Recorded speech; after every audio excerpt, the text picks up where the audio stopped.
Welcome, everybody, to another edition of Guidance to a Good Heart. And today, hi, how are you, Evangelist? Hello. How are you Good doing evening, today? everyone. I'm fine. Thank you. How are you? Did you have a good week this week? I did. Yeah. Busy but good. Not complaining. Yeah, I did too. I think that sometimes when we have like a really busy week, we stay ourselves kind of focused, on God and stuff. So I think that we need to kind of stay focused on like our task at hand. Yes. So that we can have like our effects on knowing what God wants for us to do with what we're doing. So before we even start, I kind of wanted to see if you could not kind of lead us in prayer first. Yes, ma'am. Most so certainly. let's go ahead and do that. If all hearts and minds are clear, Father God, we come this afternoon just thanking you for allowing us to come again to have our second episode of Guidance to a Good Heart talk show. Yes. We thank you for our guests today, Lisa and Miss Chrissy. We thank you for all those who will tune in and watch us or call in and ask our guests questions. And we just thank you, God, for allowing us to be here today and share with the world and others to try to help and continue to educate, talking about child abuse on today and in connection with domestic violence as well. So we just thank you. We ask that you would keep the airways open so that everything can flow smoothly. We ask that you will open our hearts and our ears to all that's said and heard today. And we just thank you. We give you glory, honor, and praise. In Jesus' name, amen. Amen. I am so glad to talk about this subject because it is a very delicate subject. And before we even introduce our speakers, which are amazing speakers that we have here today, I want to give everybody kind of a little disclaimer. This is going to be a hard subject. So before I even begin, I want to give you guys a short little disclaimer about it. The effects of child abuse, be advised, we are discussing a difficult subject, and this might be a very hard subject to listen to. Some ideas, some thoughts, some feelings may trigger some reactions, and you may start to do what's called transference. And what is transference? Sigmund Freud studied in 1895 that the unconscious feelings that sometimes might develop within the therapeutic relationship, he actually started to establish them within a person or feeling, and he himself started to treat that person and started to feel him himself. And so we make connections sometimes, and that connection can start affecting us in a deep way, whether we have gone through the issue or we have felt them in some kind of way. And child abuse can start affecting us in a deep and very meaningful way. And because this is children, it can involve us and involve our families. It can involve the society. It can involve our community. And so this is a short disclaimer that what we're going to be talking about today is about children. So with that being said, just to let everybody know, it's a disclaimer. Children are involved. Child abuse is involved. Sexual abuse is involved. And so please understand who is here. I think I'm going to let you kind of give our first introduction, and then I'll give the second one. How about that? Okay, sounds good. Okay, our first guest is Miss Lisa Council. Lisa Council is a survivor of domestic violence who shares her testimony of overcoming abuse and tragedy. Her story is shared in schools, churches, and conferences. Lisa is a co-author of the Amazon bestseller, I Am Her Story, From Pain to Purpose, 1. Testimonies of Strong Women, international bestseller, Restoration Speaks Loud, From Tragedy to Triumph, and Triumphant Overcomer. Lisa's story, I Am Linda's Voice, has aired on DC-TV and featured in the 2017 DC Black Film Festival, winning first place in the category of Best Web Series. She has also been featured in the Purple Pearls magazine, I Overcame Project, Federal City Alumni Chapter of Delta Sigma Theta Sorority, Inc., My Sister's Keeper, Addressing Violence Against Women and Children. Lisa's greatest passion is empowering women and young girls, assuring them that they too can live a life free of bondage and be healed from all adversity and to see themselves as God sees them, royalty, according to 1 Peter 2:9. Lisa is the daughter to Mr. and Mrs. James Fleet and the late Walter Council. Lisa is a proud mother and native Washingtonian. Lisa knows that it was in her darkness that God was preparing her for her destiny, relating to Psalms 46:5. So if you can give our first guest, Lisa Council, welcome. We thank you. Welcome, Miss Lisa. How are you today? Oh, thank you. I'm great. Thank you so much for having me, both of you. I'm honored. You're very welcome. So our second guest that's here, her name is Chrissy Sykes. She's an award-winning singer and writer with a career in South Africa and Nashville, USA. Chrissy decided to put her songwriting skills in a practice by writing the My Body is My Body program. The program was developed in a conjunction with various departments of education and Department of Human Services in the United States of America. Chrissy released that she could only reach a small portion of children by presenting the live show, so she decided to animate the program so that it could be shared on the internet and distributed to schools, teachers, and parents worldwide. It took Chrissy 4 years to learn how to animate and set up the studio, and in 2017, she released the first animation in English. The videos were so well received that she had several requests to produce them in various languages. To date, the program has been translated in 16 languages, and animations have been viewed nearly 500,000 times in YouTube. This is not a true reflection as to how many children are watching the videos, as Chrissy sends many schools, NGOs, and foundations all the videos to download due to many areas that are not having suitable internet. This program is free to everyone, all translations and languages, voices that have been done by volunteers. There is no funding, and everything that has been achieved has been through the kindness and goodwill of caring people who have and want to make a difference. And on top of that, Miss Chrissy Sykes is also a GGA, or Global Goodwill Ambassador. She is a member of the UN. She does some amazing work for children all across not only our nation, but also all across globally. And we thank you for being here, Miss Chrissy Sykes. Thank you very much. I'm honored to be here with you all. Thank you. Thank you for coming all the way from the UK.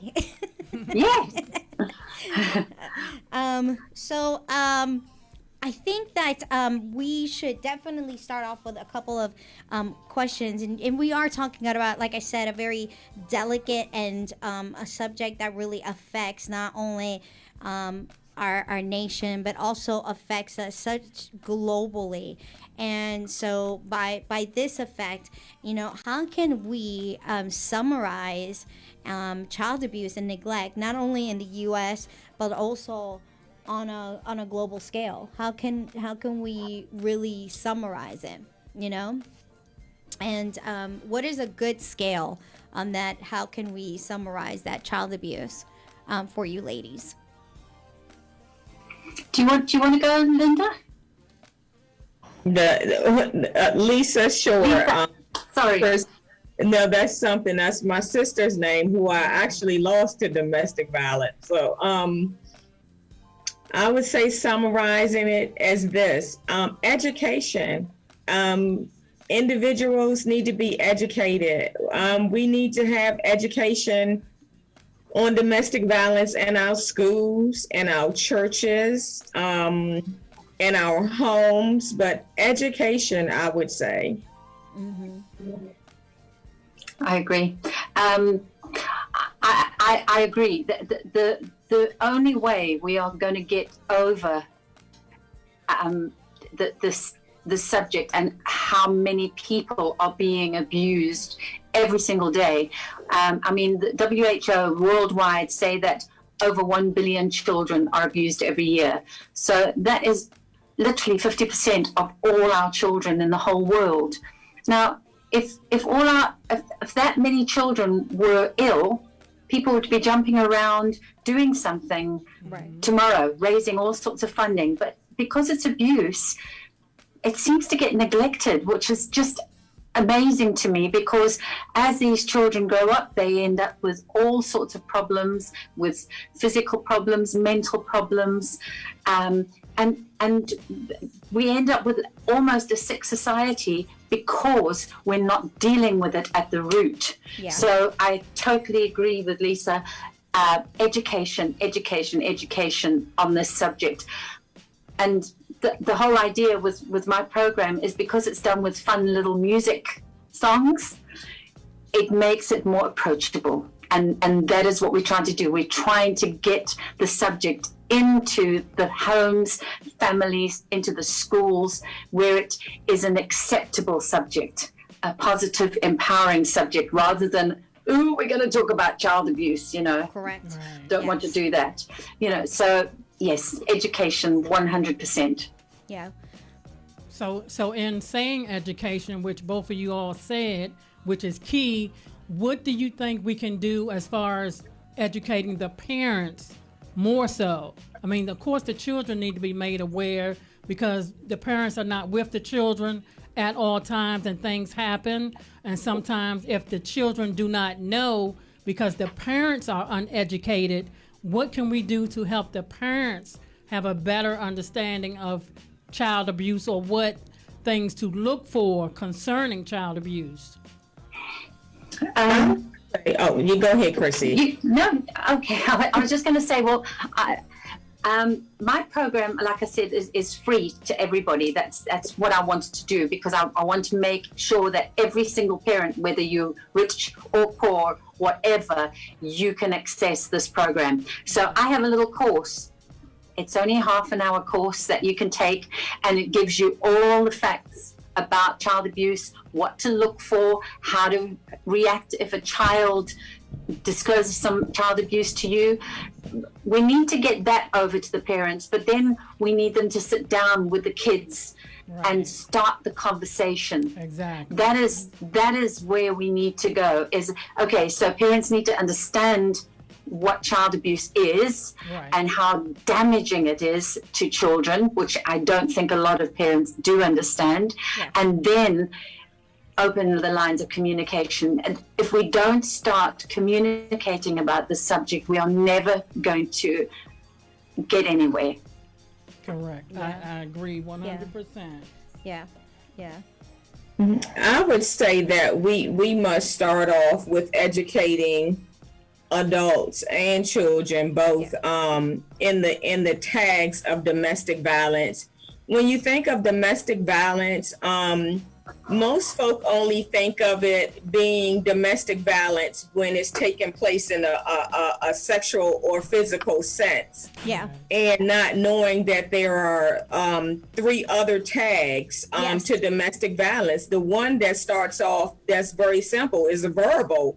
So we need to make sure that adults and children are educated, knowing that domestic violence starts off with verbal abuse, just the way we approach someone, the way we talk to someone, name calling, teasing, bullying.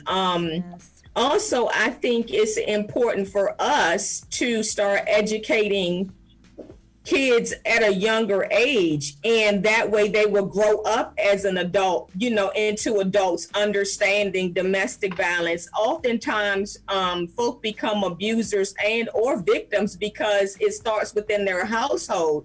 So if you are raising a child and you are verbally abusing them, you're teaching them one or two things, or both. You're teaching them that it's normal. Yes. You're teaching them that it's okay. Yes. Or and so that cycle just it continues. It just doesn't stop until someone stops it, and then you'll have someone that'll come along and they'll grow up older, until older children, such as teens, young adults, older adults, thinking that it's okay, and it really isn't. So we have to start off way before people become adults. We have to start educating as children on all of the tags, because before it becomes even sexual or physical, it's verbal and emotional. Yes. So we need to start educating early. For me, I work in the school system sometimes, just sharing my story, and we're not allowed to go into schools unless it's high schools. By then, I'm sorry, it's too late. You need to reach them at a very early age, maybe as young as 5 or younger in some instances. Correct. And I agree with you. Psychology Today, which I love reading the APAs. I love reading Psychology Today. I'm really deep into trying to read anything that has to do with psychology because of the therapy. But they said that really you need to catch it within the first 72 hours, and how you were talking about, it's not just all physical. It is sometimes emotional, it is verbal. And if we look at the signs of emotional abuse, it is, I took your course, My Body is My Body, which is an amazing course, which gives you a detailed extension of what emotional abuse is, what verbal abuse is.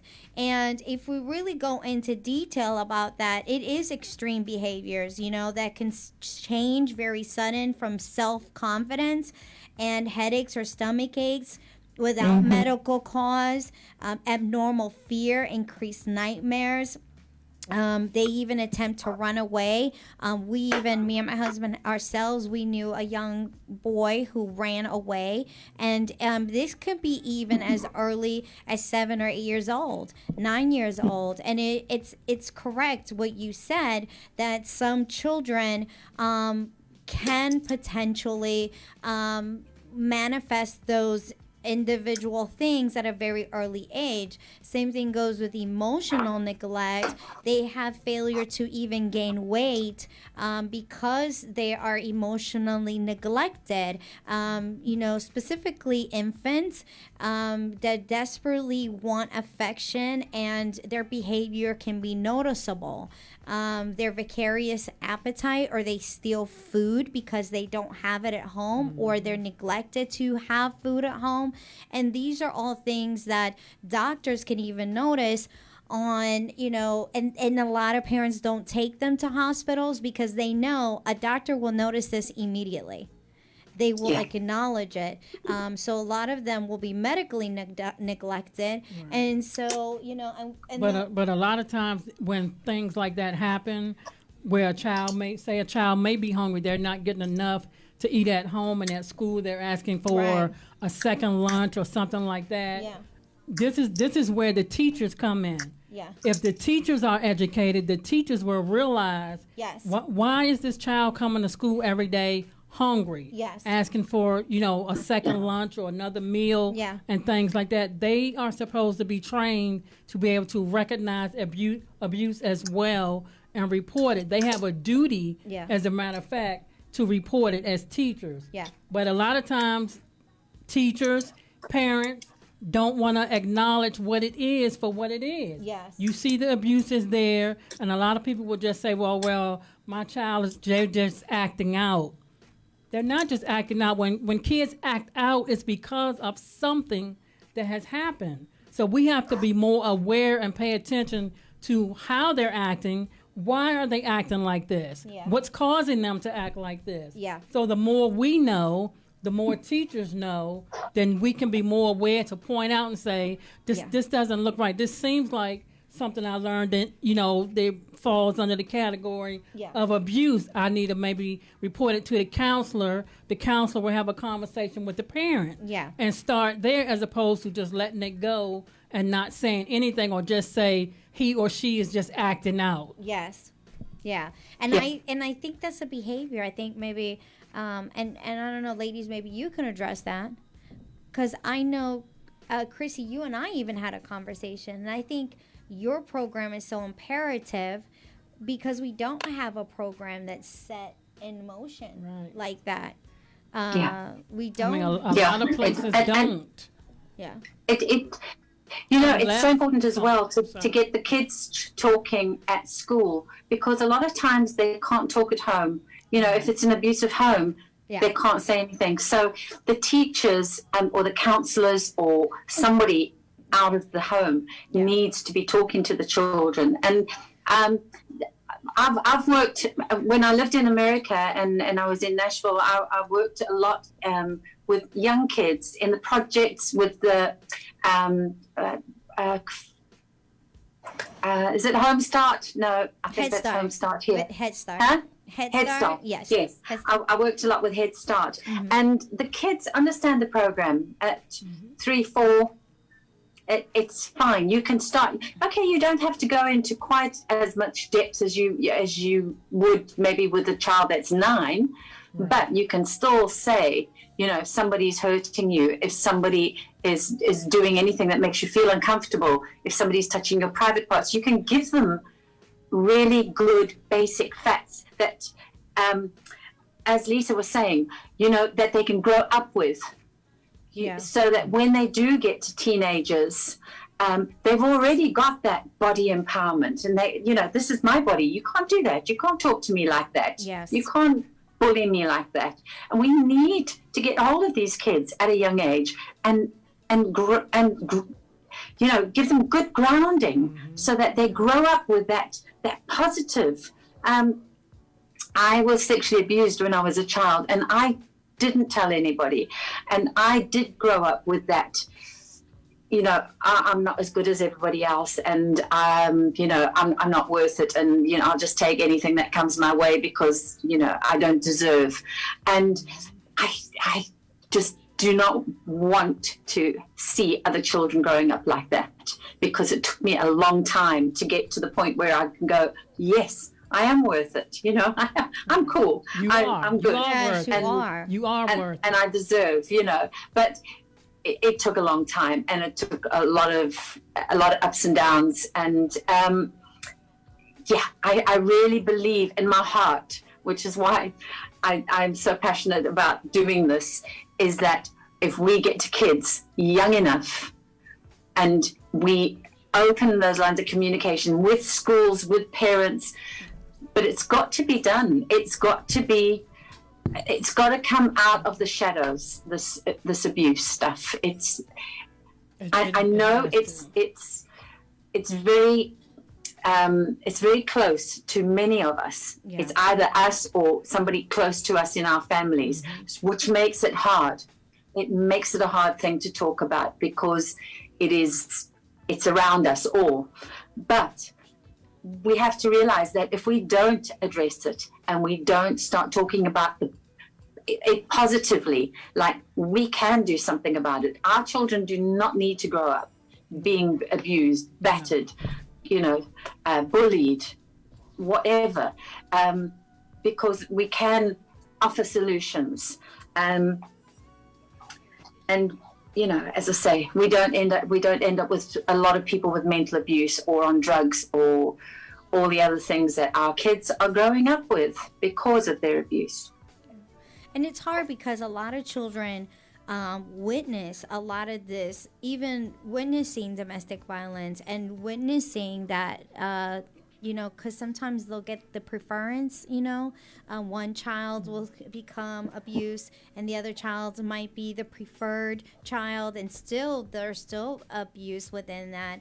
And that hearing violence or feeling violence or, you know, being used within violence, like often within control or manipulation of the victim, or participating. Sometimes they'll even make a child participate in violence by coercion or force. I know, like I said, I was within the training one time, and they were utilizing a child to force the abuse and to force that one child to hit another child. And that's still considered abuse if you're training one child to hit another child. And to intervening within that fact, or being in the line of fire, or dealing in the aftermath of that child, because then you still have to deal with that poor child is still being traumatized. But, You're dealing with at this the same traumatic. time, the one child that they're pitting against the other does not understand that what they're doing is wrong. And that's part of the problem, because the parents are putting the children in the middle. Right. And one kid may understand this is not right. Why is mommy or daddy or Timmy always picking on me? Not even realizing what's going on. But that's why it's important for the kids to be aware. And people think children as young as 4 or 5 don't understand a lot of things, but I beg to differ, because they do. We don't give them credit for what they understand, and that's the problem. Yeah. We have to realize they have a mind just like we do. Yeah. It may not be on the same level we're on, but they have an understanding of what's going on. When your child hears the father beating mommy, or say when daddy comes home and he hears the floor creak, he know mommy's going to get it. They know what's going on. They may not verbalize anything, but their understanding of what's going on is there. So we have to make the kids aware. Right is right, wrong is wrong. We teach our children, you don't go to school picking on nobody, but if somebody puts your hands on you, you defend yourself. So they understand they don't go and start a fight, but if somebody, does something to them, you stand up for yourself. The same way we have to make them understand, even your brother, sister, or your parents, they're not just supposed to beat you for no reason, or because you wet yourself and you're still learning how to be potty trained. They have to be made aware of where to draw the line. Yeah. They have to be So, made aware. you're absolutely correct. But kids are unfortunately taught that it goes back to a learned behavior. Yes. So although kids have natural instincts just like an adult of what's right and what's wrong, they know that at a very early age. They're born with natural instincts just like everyone else. But if you're in an environment where when you're being taught that is right, or you're in an environment when you're in an abusive household, whether it be mom or dad or both, you have to beat up your sibling or you're not going to get fed. What you're doing is you're breaking down their fight or flight instinct. Yes. And there is so they have to be taught, and their brains have to be transformed. So we just can't teach them that that's right or wrong. So they have to go through maybe years of retransforming the brain. They, if they're not getting the proper therapy that they need to retransform the brain, because they automatically, like I said, know what's right from wrong, but it's a matter of being retraining. And when you think about them taking funding out of the school systems, or households where they cannot afford where they can't afford insurance, let alone pay for a therapist, because that would take maybe mom or dad, aunt or uncle, or whomever it is needing therapy as well. Or they're in school systems where they're even being bullied or abused by teachers and peers and counselors. I mean, I've seen it firsthand. I'm like Chrissy, I'm a survivor of rape. I was raped at the age of 13, and the behavior just escalated from there. I wasn't good enough. I participated in promiscuous, a promiscuous lifestyle, which abuse can lead to sex trafficking. It can prostitution, a number of things that I'm not good enough. All of those things tie in. I've seen it firsthand. So first, a person has to be taught that this is not right, this is wrong. But what do you do when you're when you're in a household or in a system where you're being taught just the opposite? Because what you're doing is you're teaching them that this is okay. For instance, my daughter was being bullied when she was in 5th grade by an 11-year-old boy. And the behavior started off as verbal. He would tell her she was ugly, she needed glasses, she needed braces, and my daughter was actually believing everything that this little boy said to her. Oh, I'm ugly, I need glasses. And I'm like, where is this coming from? But I instantly, because I was a victim, knew that something was wrong. She wasn't getting it from home. So when I started just talking to her about where is this coming from, it was actually coming from a little boy at school. She had mentioned it to the teachers and to the counselors. And what my daughter was told at 11 years old by a teacher and by a principal and by school counselors, even the psychiatrist at school, is that, oh, that's normal. You're just growing up. You're going through changes. And I'm like, no, this isn't normal. And before you know it, I had a daughter who had been physically assaulted by an 11-year-old. And then the behavior escalated to one day he just decided he was going to beat her up and break her arm. And even after then, my daughter was forced to sit in a classroom with this young boy who had did all of this to her, until it turned into the monster that had been growing inside of me from a very early age being exposed. That was a monster that I controlled for many, many, many, many years. And one day I lost control. The monster had total control over me. But through that and through that trauma, my daughter was in turn taught by me that this is not normal and you don't have to go through this and you don't have to take this. And we later on found out or discovered that the little boy who had been attacking my daughter and bullying others and was allowed to get away with it even through a school system, is that he was being brutally sodomized at home. He was being brutally raped at home. He was being brutally beat at home, and no one was doing anything. And the school knew it, including them. They did nothing because he was a very smart kid who was a straight A student, and he got high test scores, and they needed him specifically for that reason. So they ignored everything that he was going through because they needed him for one purpose and one purpose only. And they failed him. Yeah, they And needed And his behavior continued to escalate until he was unfortunately murdered this year. A system failed him. And see, The that's, school system failed him. The judicial system failed him. but You that's know, what I'm his saying. household. When you said they told your daughter it was normal, that Yes. right there said they didn't have the formal training or education Absolutely. to understand, to be able to recognize what was going on. Did she even went further in what she had to endure? Yeah. With you, her mom teach her, what if you didn't know? Correct. What if you hadn't experienced it? You may not have known what to teach her, to Right. tell her, no, baby, this is not correct. This is not normal. See, that's where the problem comes in. The educators need to be educated.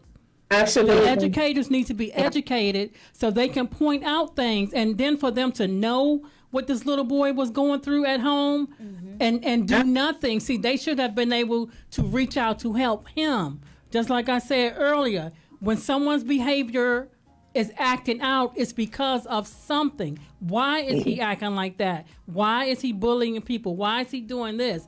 Because what he was dealing with at home. Yeah. See, we have to learn to make the connections. Yes. Yeah. Yeah, I was talking to a group of children the other day, and this very subject came up, that because they said, what do we do when we get bullied? And I said, well, you know, you need to tell people, and you need to, you know, do something about it. And they said, but we do tell the teachers, and they don't do anything about it. Absolutely. Then you tell So I did someone explain else. to them, you have to realize that the people that are bullying you usually are people that are having problems at home or somewhere, and they're being abused or bullied themselves, which is why they're taking it out on you.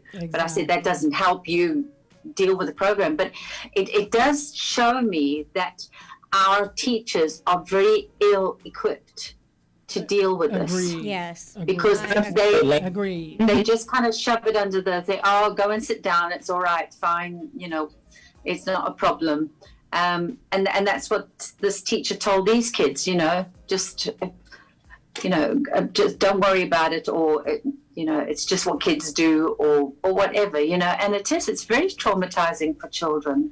It is, but it doesn't become a problem until you have an angry parent come up to school with a baseball bat threatening people, Right. or calling the police, and then Lord. that's when it becomes a problem. Yeah. Lisa, you want to share with Absolutely. us what you had to do for your daughter? Yeah. What I had to do for my daughter, no parent should have to go through, but I kid you not. I learned after that incident that it happens to more parents than we know and realize. It's just not reported and you don't see it.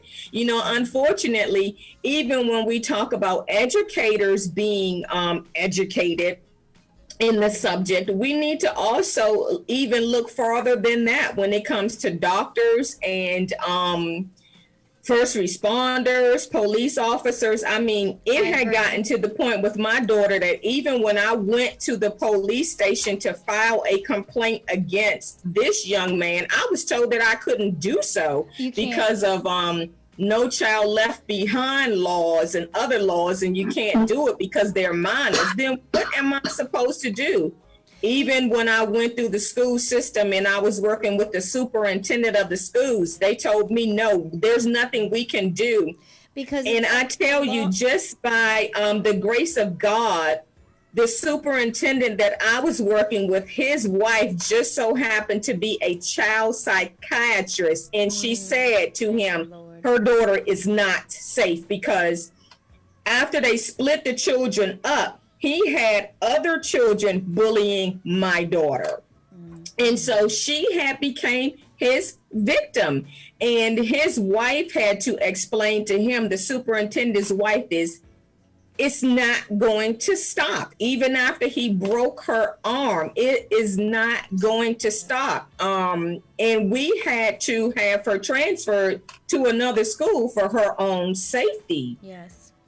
And that's And along with education, some laws have to be changed. There have to be agree. some changes I in agree. laws. I mean, agree. if a child I is being agree. bullied to a certain extent, there should be no reason why a child should not be able to I agree. file a complaint, I or file agree. a stay away order, I or anything start that holding the is parents responsible. necessary. I agree. Absolutely. Unfortunately, the judicial system is not protecting children, and the reason why Right. that is because a protective order and a no trespassing ordinance does not No, protect fine. children under the age of 18. It is Yeah. only for children. It's only for ages 18 and up. And so if a child is affecting another child in a high school, a middle school, whatever the case may be, if you look at the small little clause that's on a protective order, it only says 18 and older. And it also Yes. states that even if it's an 18-year-old, you have to have parental consent. Yes. And so, unfortunately, if you want your child to be protected in the school system and you want a protective order, unfortunately, you won't get one. Nope. Not at If you're all. in a college and your child has just been raped by another student, alumni, they are not allowed, and she's 16 or he is 16, they cannot get a protective order or a no trespassing ordinance. It won't happen.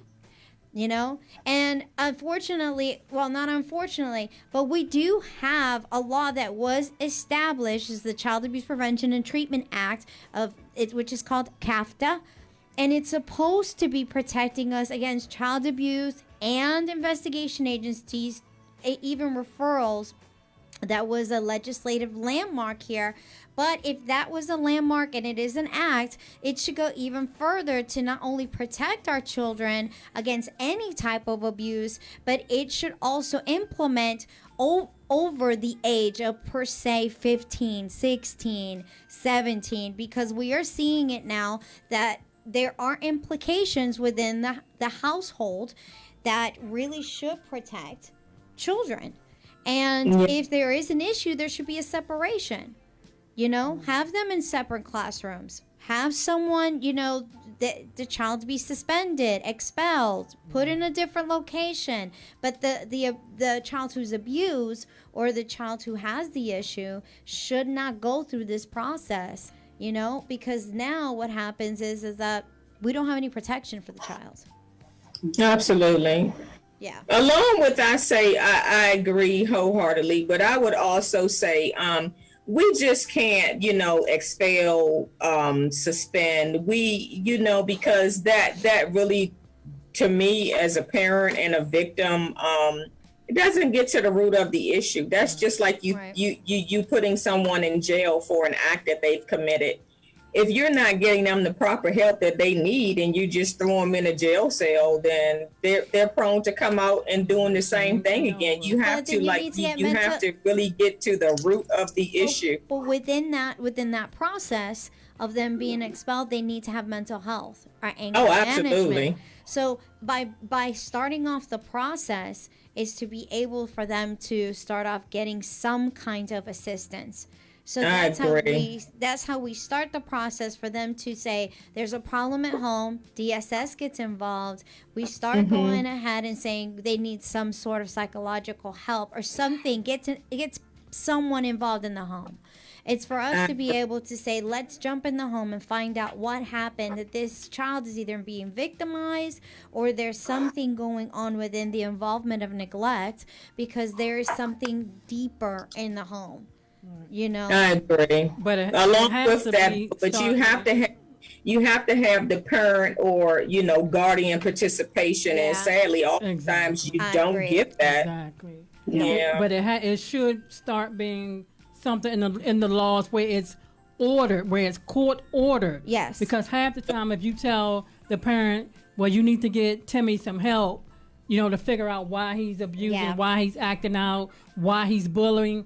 They're not going to do it on their own. It needs to be ordered so that they get it done. Or the parent should face some consequence of it, because if we can't go after the child who's beating up my child or breaking my child's arm without me going to jail, then it's a problem. Yeah. It's a problem. We need to fix that. It needs to be something where the parents are held accountable. And, and not for nothing, I know that we were discussing it before we got on the air. Well, we've seen the rate of victimization. I think we're talking about, certain statistics that people probably don't know about, which, the rate of victimization and the rate of things that have going on, especially right now with COVID-19, has increased. I've wrote down a couple of numbers that 10.3% per 1,000 children. I think you guys had different numbers, but I think Ohio's probably a little bit lower. Higher in their numbers. I think it's at about 13.2 per 1,000 children, and it said 2.5 per 100,000 here in Virginia, and 129 children per deaths, and 46 to abuse and neglect. I think, Chrissy, you have different numbers. You had something totally different in the UK. I had. These are new figures from 2019. They said in the year March 2019, estimated approximately 8.5 million adults had experienced abuse before the age of 16. Wow. This is equivalent to 20.7% of the population. Wow. And this is emotional abuse, physical abuse, sexual abuse, and also witnessed domestic violence.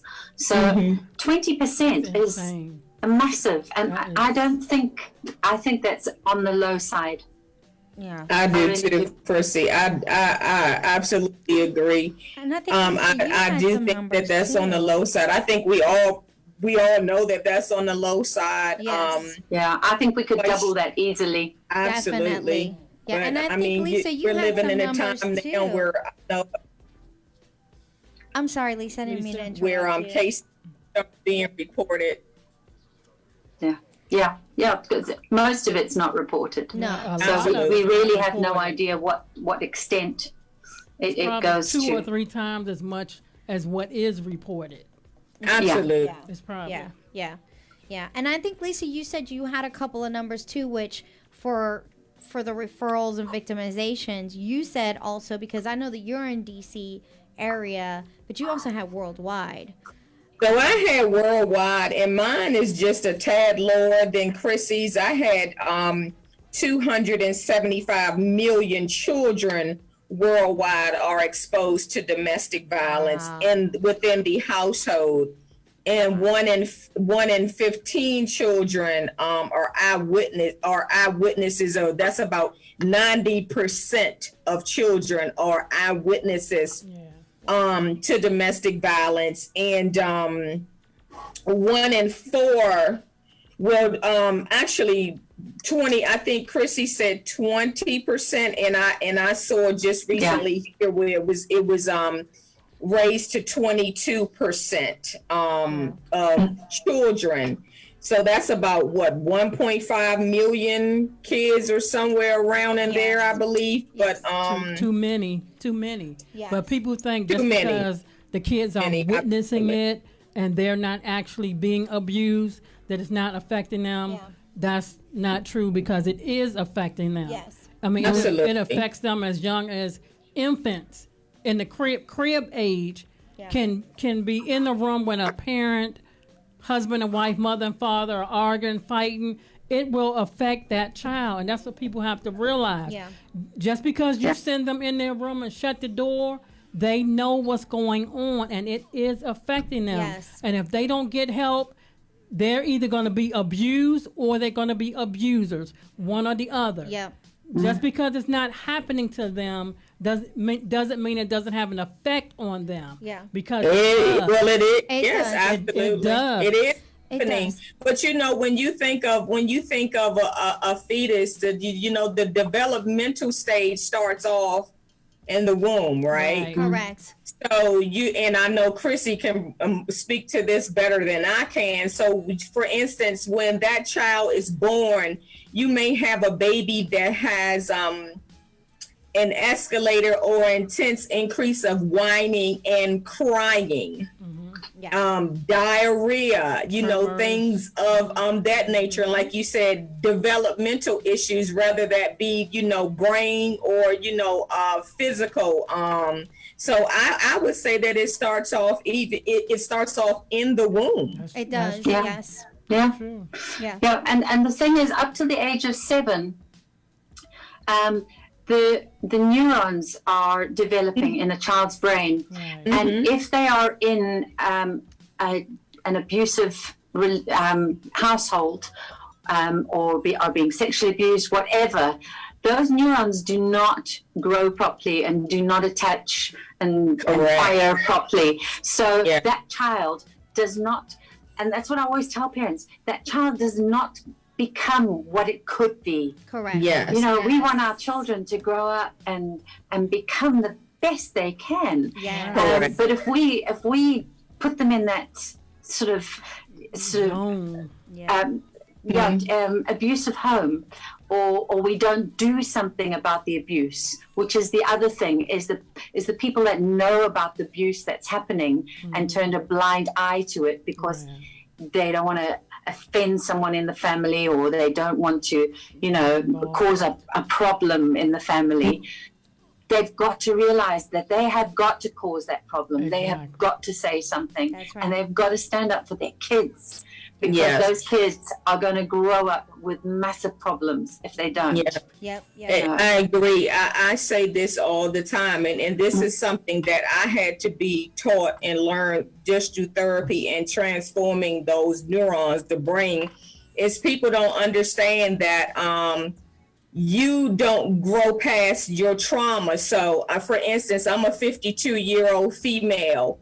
But if I haven't had help for trauma I had, I may be a 52-year-old, but my brain has not developed past a 7-year-old with trauma. Exactly. Yes. So Yeah. the brain and the neurons just don't, they Connect. just don't, Yeah, they no, don't. not there. So Right. that's where I say, your brain has to be transformed, or I can be a 70 something year old woman with like a 9 or 10 year old brain, because it doesn't, it does not develop properly Yes. past the trauma that he has been Right. through. So when you think about people who've been through multiple traumas, I mean, a number of things. So Right. you know, you have to take that into account, and that's where I say therapy and retraining that brain, education, therapy, retraining that brain is very important. Right. For me, even when I was dealing with the developmental stage, when I went back and I did the numbers, I had about 33 plus years of trauma that I had to, you know, work my way through. Yeah. Yeah. Yeah. I mean, Yeah. that's a lot. Which, Yeah. but this is why we have to get to the kids early. Yes. Yeah. We have to get to the parents Yes. and to the kids. Yes. Because there's no point teaching our kids to go and tell somebody and then nobody's listening. That's Yes. just as detrimental. Yes. But if we can stop that, and the PTSD that the kids will suffer from Yes. from their traumas and things like that, it would change things dramatically. It does, and it really would. does, because it's. They say that the increase of neural connection between the toxicity stress derails, and it increases the levels for the kids to really grow their patterns of behavior, to learn. And the brain adapts by reinforcing the needs for skills, their hypervigilance, their emotional detachments, their impulsivities.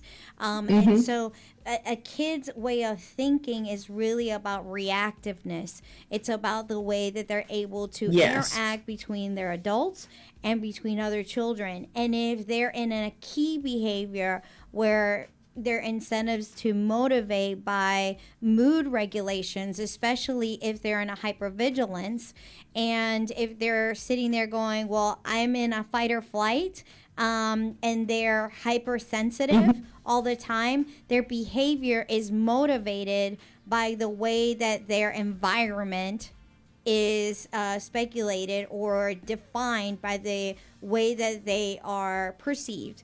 You know, especially if they're all the time hypervigilant or hypersensitive. And so traumatized children become more addicted to, especially as they grow older, they get more, you know, addicted to that hypervigilancy. They want to have that sense of hypersensitivity. They go 39% of them go towards alcoholism. They say 34.1% go to cocaine, 66.2% go to heroin, 44.8% go to marijuana, and it's a clinical population of adolescents. It's about 70% of them do, only because they have been put in that flight or flight, and they are so hypervigilant that they are so traumatized as children, and they didn't have that ability to address the issues of abuse as a child. And like Christy says, we have to catch that early, so that they're able to address the issues early on. You know, it's that fight or flight. And just like you said, Lisa, I had to work through something my whole life. I had trauma for years. You know, it was that hypervigilance. You know, you were just trying to fight or flight it for so long, and having to be able to say, how do I go through my trauma? How do I work through this trauma? You didn't even know it. But Right, at the same absolutely. A lot of us don't even know that we've been traumatized. Right. No, But at the it's same, just it's natural, isn't it? Right. It's if the abusive situation is how a child's brought up, Right. they think that's how it's done. Right. Yes. And that's why the cycle continues, because they Yeah. believe that that's how you treat kids. You Sure. bash them around and you Sure. shout at them and you belittle them Yeah. because that's how they were brought up. Correct. So exactly. it, But if they're not given the And- chance to fully live out who they could be because of what they've been through, Yeah. that's a big problem. Yeah. The children Yes. should be all that they can be, and a parent should be able to help that child to do so. I agree. But if the parent, if I'm not educated enough to help my children, be whoever or whatever they want to be, that's a big problem. Yeah. And that's why it has to start with the parent, connecting with the child, connecting with the educator, so we all can work together. That's why you have kids in school, and the whole school year, you don't hear from the school, and then in June, they're calling you saying, oh, well, Garrett is not going to graduate because he failed 4 classes. Well, how come I'm just hearing from you now instead of I didn't hear from you throughout the time where he was failing these classes? Yeah. We have to learn to communicate, Right. but you have to be educated to know so that we can help our children grow up and use their full minds to do what they're supposed to do, not just think they're supposed to live in a life of violence and abuse. Yeah. So I mean that starts off too when you're getting into a relationship with an individual, and you want to find out as much as you can about that individual. How were they raised? How were they brought up? I mean, how were their parents raised? How were their parents brought up? Because you may be an individual who has not dealt with trauma, abuse, or that sort of thing, but you get involved with someone who has. And it goes back to what Cynthia's saying, that it's like your unconscious addiction. I mean, it's normal for you. Yeah. So You don't understand Yeah, it. it's that hyper. you don't understand. So that's understand why it is too that it's important. I mean, and gosh, these are things that I definitely didn't learn growing up and didn't know until maybe You're not alone. years you're ago. not- But yeah, we got you. you know, we have to be taught all of these things are just so important, and it plays it ties into so much, you know, when you even before you even think about having children, you know. So Yeah. it even goes prior to any of the other stuff. You because you have people getting into relationships out of pain, where, you know, I have pain, you have pain, so Let's put our pain together. Yeah. let's put our pain together and we'll just call it love. Or, you know, in the city here in Washington, D.C., and it's in other states as well, where you have so many killings taking place and murders taking place. I mean, even in, Daily. you know, middle school Daily. up until now, but you have people who are dealing with the, you know, trauma. So what they do, they act out, or that's what they're seeing in the households. They say it's normal. Or, I mean, you know, for me, I thought an unhealthy relationship was love. I wasn't taught any differently. Yeah. No. Before because I don't want to pass by our time, but before we go, I kind of wanted to really quickly. I know that Chrissy, I know that you're part of the SDGs initiatives. I know that we are part of 17 now.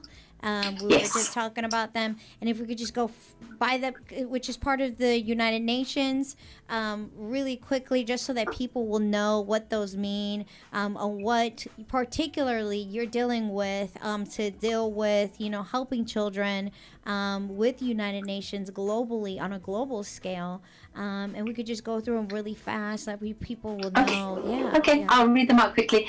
The Sustainable Development Goals are to, we're trying to get them done by 2030, which is to make a total difference for the world, really, in all sorts of things. So the My Body is My Body program covers 4A, which is building education facilities for a child, to give them a non-violent and inclusive learning environment. Okay, so we're trying to, it's through education. 5.2 is eliminate all forms of violence against women and children in public and in private spheres, including trafficking, which is a big thing, as we know at the moment. And 16.2 is our main one, which is end abuse, exploitation, trafficking, and all forms of violence against and torture against children, and sexual and other types of exploitation. So it's all those three are all to do with protecting children against abuse, sexual abuse, and violence against women as well. And that's So exciting because we really want to work with, I know that Global Goodwill Ambassadors are very big on making sure that we work with the United Nations.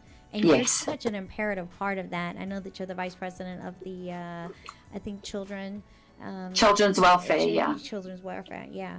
And it's so important that we continue to do work in pairs and corporations, but we also want to make sure that your voice for My Body's My Body, and people understand that this program is on YouTube, and you guys Yes. can get it on there. So yes, and the website has got lesson plans for teachers and parents. It's got little children's workbooks they can download and go through with their kids.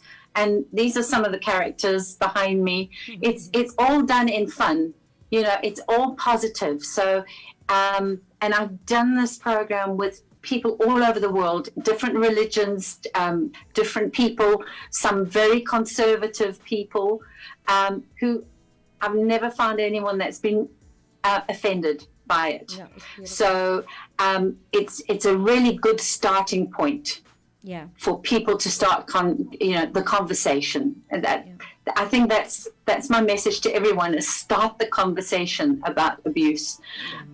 Empower your child, yeah, and let them know what's wrong. That people aren't allowed to do these things to them. That they have a right to say no and tell. It's not rocket science. No. It's just talking about it and doing something about it. yeah, And we need communities to get involved. yes, We can't just rely on the odd parent here and there to do it. It's got to be the schools, the communities, the parents all together correct. going, right, Yeah. we're not going to allow this to happen anymore to our children. Yeah. We want them to grow up safe. Yeah, yeah. Yes. Yeah, and you guys should see the videos that she has from I don't know if is it Tanzania or Botswana? Is it Uganda? Oh. The kids that are from Loads. I've Yeah, got they're- some from South Africa. South There's one Africa. South African school that the whole school did the song. yes, There's about 400 kids. Yes. And it's brilliant. Yes. Absolutely brilliant. I watched. It was Uh, a good video. Yeah. No, I've got kids all over. We've got India, South Africa,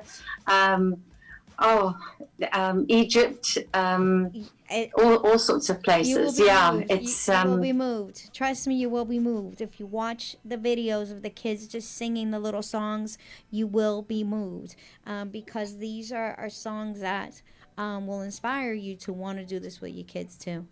And this is what we want. We want to affect the nations and the global effect.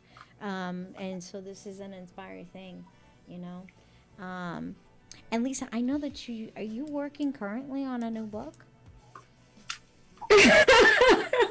I am working currently on a new book. I am. I was gonna throw you under the bus there. She was. brilliant. It's okay. Yes, I am. I'm working on a new book. Just allowing God to work through me and use me. And this one is just more about the other three books that I did work on were collaborations, which were just wonderful opportunities. And it was really something I wanted to do. And then God one day opened the door and I said, okay, Lord. But this one is just more so about the parent-daughter relationship and me growing up, as a victim into adulthood and the effects on raising a child. Okay. No, that's wonderful. I hope that you will let us know the book soon, so that we can, let people know. No, thank you Yes, so I much. would really appreciate that. I also wanted to thank our sponsors. You guys will get the link soon. But I do want to thank, Dots Automotive and also Woodbridge Plumbing for helping us be here today, and also to thank our speakers Yes. for being here. and also for MixStation. For mixstation.com, please do not forget to always go on mixstation.com, www.mixstation.com.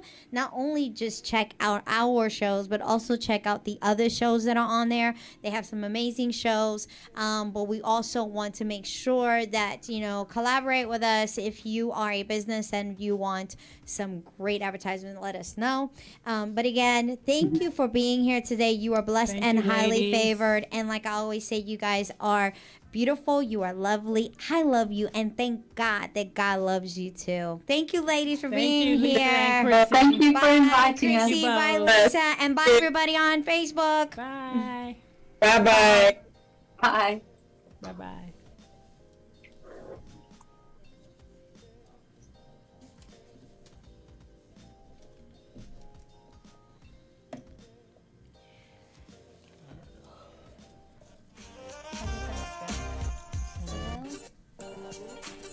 Hello?